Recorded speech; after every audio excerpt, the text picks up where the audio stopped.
So greetings and welcome from London to wherever you are in the world on today, the 20th of February, 2024.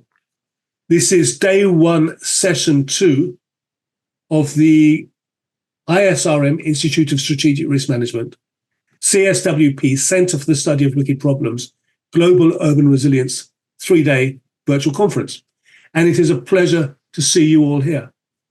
We've launched the Centre for the Study of Wicked Problems to try and create a structure and a framework and a platform for the global community to really discuss and explore and play around with some of these highly challenging issues that we're all facing on a local, national, regional, transnational basis, and which, in my opinion, we're not paying attention to, and certainly not in a way that it should be serious in the way that it deserves and merits. So we created the Centre for the Study of Wicked Problems to create a structure and a framework and a platform to do that. And this, I'm delighted to say, is our opening program. And it launches an 18-month research and policy development program around global urban resilience, which, again, as with everything in the ISRM, is an open door program. We're delighted to anybody who wants to collaborate. We want to collaborate with you. We want to support you in doing stuff. And if you'd like to come in and have a chat about that, we'd be delighted to do so. We had our opening session this morning, which basically set a framework, a conceptual framework of some of the issues around global urban resilience as we move into the second quarter of the 21st century. And the truth of the matter is, it's messy. It is very, very messy out there. And anybody who says, I know what to do, I've got a solution, will probably have to leave the room because they clearly don't understand what we're talking about. Nevertheless, the fact that it's messy doesn't mean that we mustn't step forward. And those of us who claim to have capabilities and skills and experience and insight and methodologies, we have to step forward and make our voices heard in order to help make this world a better place and a safer place. And today, what we're going to be doing in this particular session, we're looking at something very specific, which is what we're calling cities underwater, city on fire. And if we talk about global urban resilience, that really covers two large areas. And the first area is, how do we create resilient cities? How do we create cities which we can live in, which we can move around, which can support us, which can feed us? And that is a city as a living organism. How do we manage that, or how do we engage with it in a meaningful way? But another aspect of global urban resilience is, how do we deal with a city in crisis?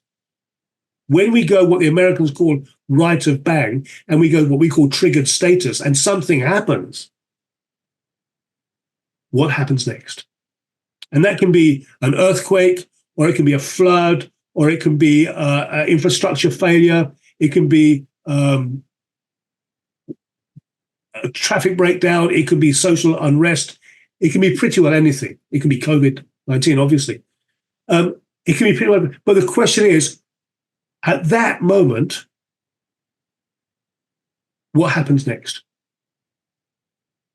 And I think that everybody who's involved in this anywhere in the world probably goes to sleep at night and gets up in the morning, and the first thing they do is they cross their fingers and say, Lord, please not today, please not today.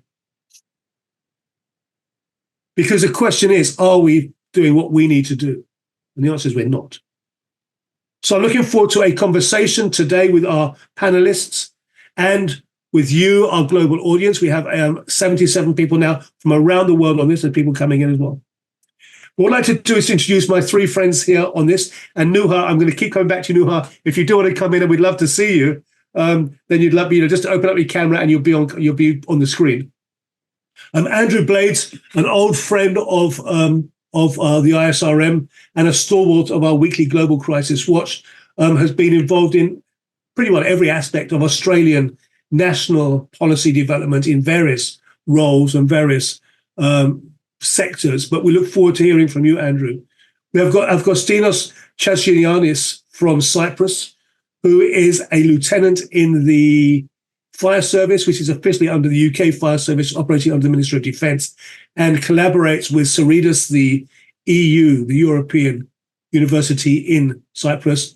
And we have Sherrod James coming in from Antigua and Barbuda, I believe, and is the director of the Office of Disaster Management there. and a friend of ours from Leicester University.